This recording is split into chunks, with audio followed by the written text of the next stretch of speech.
आम आदमी पार्टी अब चौतरफा घिर चुकी है, क्योंकि पार्टी के मुखिया अरविंद केजरीवाल को अब गिरफ्तारी का डर सताने लगा है। ऐसा लग रहा है जैसे केजरीवाल को यकीन हो गया है कि अगले कुछ दिनों में वो गिरफ्तार हो सकते हैं। इसलिए आम आदमी पार्टी में हलचल तेज हो गई है। मनीष सिसोदिया, संजय सिंह के बाद अब केजरीवाल पर भी गिरफ्तारी की तलवार लटक रही है। जो पार्टी राजनीति से भ्रष्टाचार खत्म करने आई थी, उसके बड़े बड़े नेता भ्रष्टाचार के मामले में जेल जा रहे हैं। अरविंद केजरीवाल, जिनका उदय भारतीय राजनीति में आंदोलन के तहत हुआ था, पार्टी के सत्ता में आने से पहले तो वो बड़े बड़े वादे किया करते थे कि हम आएंगे तो दिल्ली को टोक्यो और लंदन बना देंगे, लेकिन बना दिया भ्रष्टाचार का अड्डा। ऐसी निति बनाई जिसने आम आदमी पार्टी को ही खास आदमी बना दिया। जब दिल्ली के नेताओं की जांच शुरू हुई तो अपने आप को भगत सिंह बताने वाले केजरीवाल ईडी की कार्रवाई से बचते नजर आए, जिसके बाद केजरीवाल ने दिल्ली के विधायकों की बैठक बुलाई, जिसका एजेंडा था शायद कि अब क्या नया राजनीतिक प्रपंच रचे। मंथन के बाद आम आदमी पार्टी ने कहा कि ईडी द्वारा गिरफ्तार किए जाने के बाद भी केजरीवाल ही जेल से सरकार चलाएंगे। मतलब आम आदमी पार्टी को भी मालूम है कि केजरीवाल गिरफ्तार होने वाले हैं।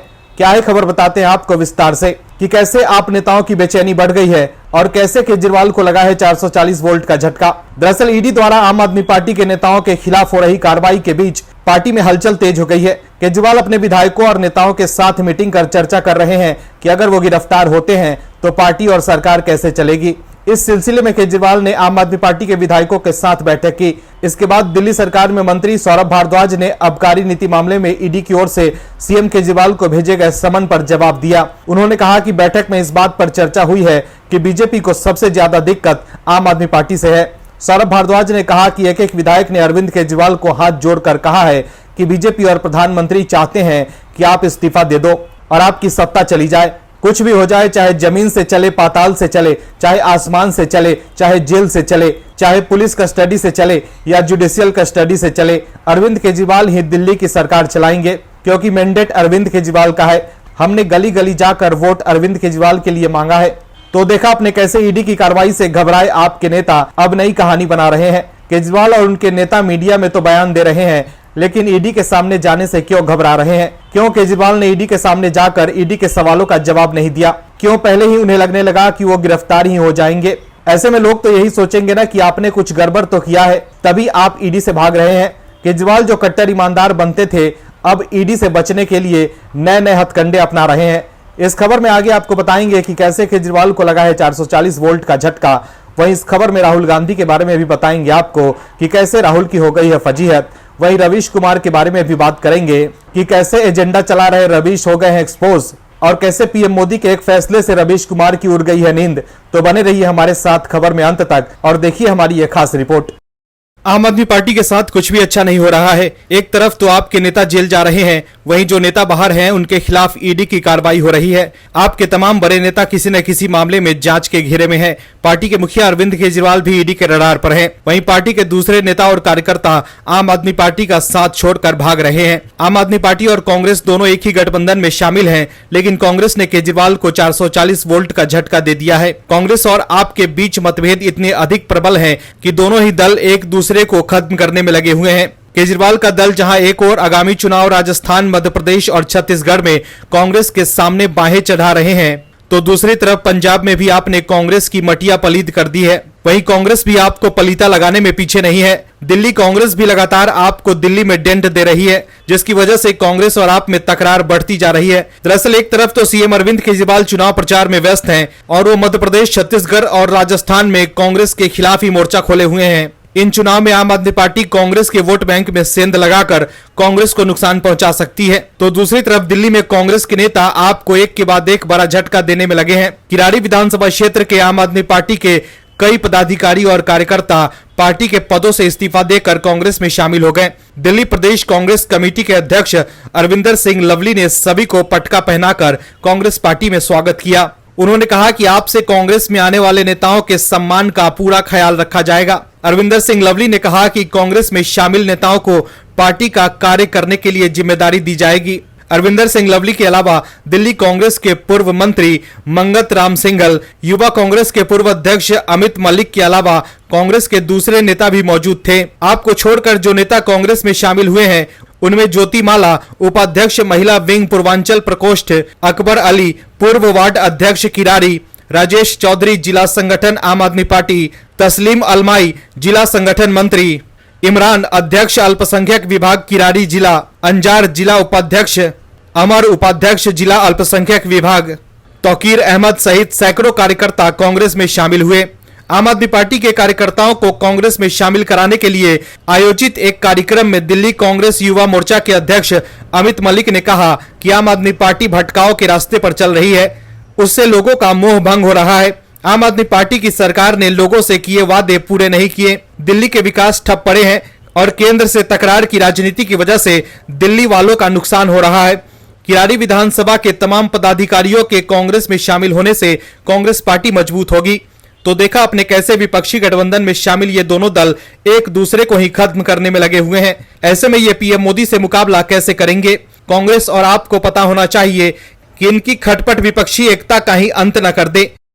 देश के भीतर ही कई एजेंडा धारक बैठे हैं जो देश में ही रहकर, देश की ही खाकर, देश के संवैधानिक फैसलों की धज्जियां उड़ाते नजर आते हैं। इन लोगों के पास एक ही काम है कि देश को बदनाम करो।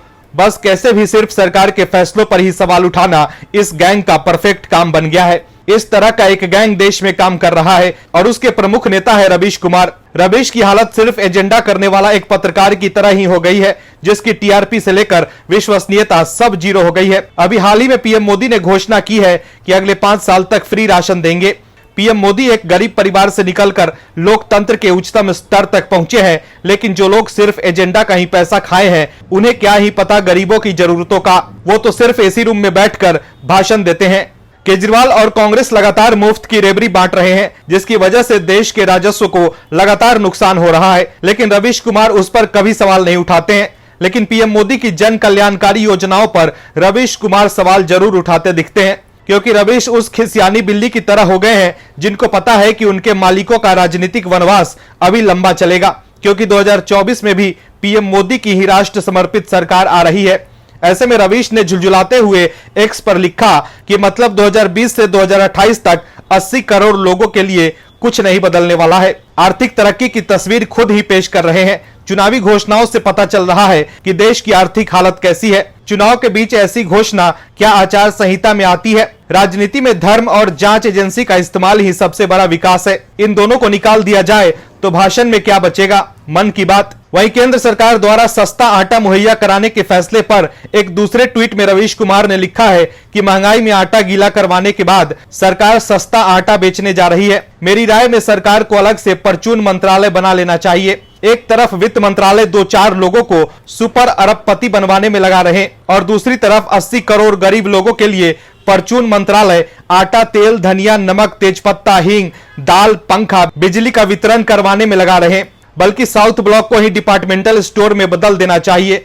परचून मंत्री का पद सबसे जरूरी हो गया है। तो देखा आपने कैसे पीएम मोदी की देश हित में जारी जन कल्याणकारी योजनाओं से रवीश को तकलीफ हो रही है। पीएम मोदी के इस ऐलान से रवीश को यकीन हो गया है कि 2024 में भी आएंगे तो मोदी ही। इसलिए रवीश तिलमिला गए हैं कि फिर अगले 5 सालों तक वो ऐसे ही चिढ़ते रहेंगे।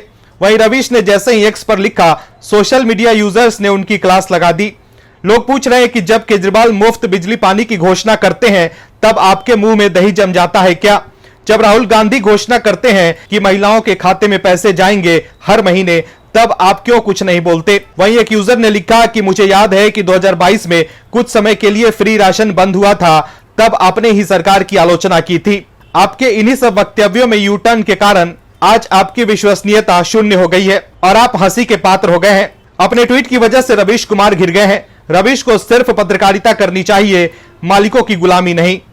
देश के कुछ विपक्षी नेता एक खास एजेंडे के तहत राजनीति करते हैं, उनके लिए एजेंडा सबसे आगे रहता है। लेकिन पीएम मोदी द्वारा जम्मू कश्मीर से धारा 370 हटाने के बाद उन नेताओं का एजेंडा फेल हो गया है और उनकी सियासी जमीन भी खिसक गई है। लेकिन फिर भी घाटी के वो नेता एक खास एजेंडे के तहत देश के स्टैंड के खिलाफ जा रहे हैं। जब देश के आधार पर सरकार कोई फैसला लेती है तो वो फैसला हर दल का होता है। नेताओं को दलगत राजनीति को छोड़कर एक साथ खड़ा होना होता है। लेकिन हमारा विपक्ष ऐसा है कि उसे हर समय ओछी राजनीति ही करनी होती है।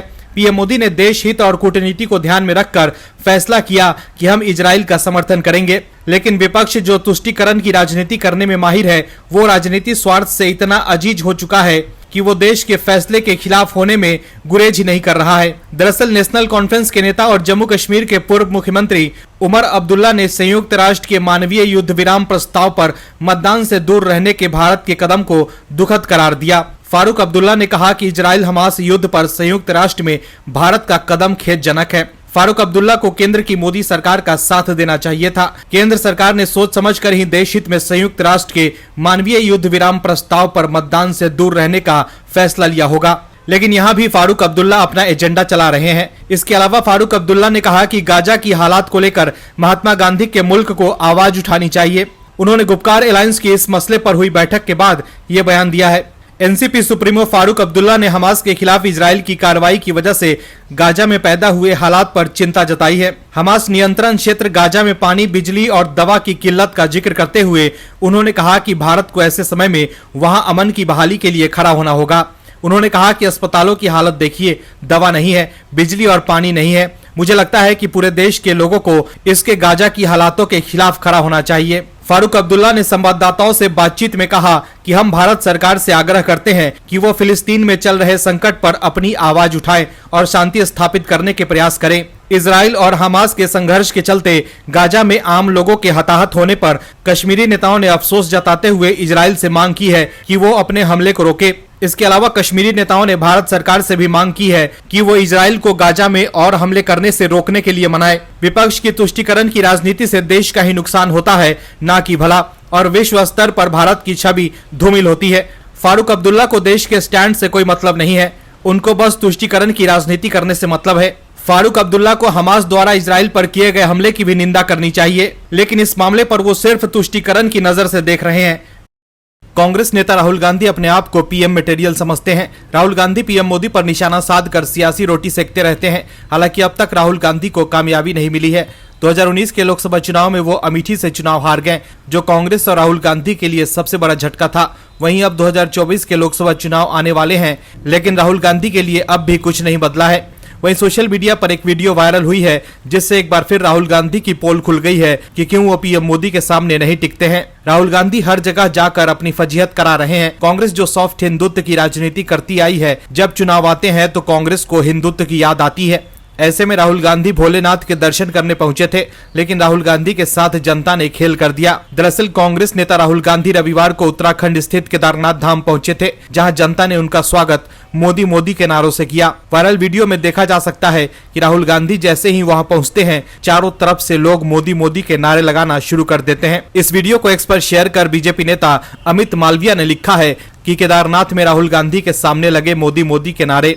दरअसल राहुल गांधी रविवार को केदारनाथ धाम दौरे पर पहुंचे थे, जिसके बाद राहुल गांधी ने मंदिर के बाहर से ही दर्शन किया और उसके बाद मंदिर की परिक्रमा की। दर्शन पूजन के बाद राहुल गांधी होटल चले गए। राहुल गांधी जब केदारनाथ हेलीपैड पर पहुंचे तो वहां उन्होंने कुछ लोगों से बात की और उसके बाद वो सीधे मंदिर पहुंच गए।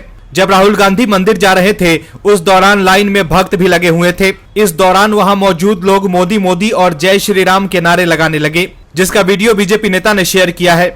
बता दें कि उत्तराखंड में मुख्यमंत्री पुष्कर सिंह धामी के नेतृत्व में बीजेपी की सरकार चल रही है और लगातार दूसरी बार पार्टी ने वहां बहुमत पाया है।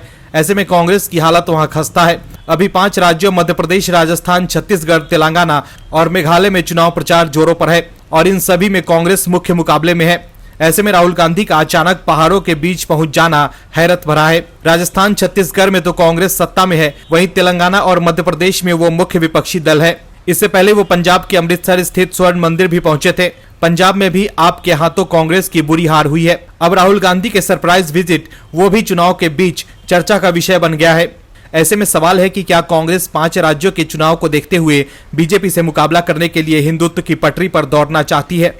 वहीं अगले साल लोकसभा चुनाव भी है और पीएम मोदी अगले साल 22 जनवरी को अयोध्या में राम मंदिर का उद्घाटन करेंगे। ऐसे में राहुल गांधी भी हिंदुत्व से दूर नहीं दिखना चाहते हैं, इसलिए वो अभी से ही मंदिर पहुंच रहे हैं। 2018 में भी मध्य प्रदेश, राजस्थान और छत्तीसगढ़ के चुनाव से पहले राहुल गांधी अलग अलग मंदिर जाकर पूजा पाठ कर रहे थे और इस बार भी वही कर रहे हैं। लेकिन देखना है कि क्या कांग्रेस को इससे फायदा होगा या नहीं। Bureau report, OMH news. और भी वीडियोस देखने के लिए चैनल को सब्सक्राइब करें और बेल आइकन को दबाएं।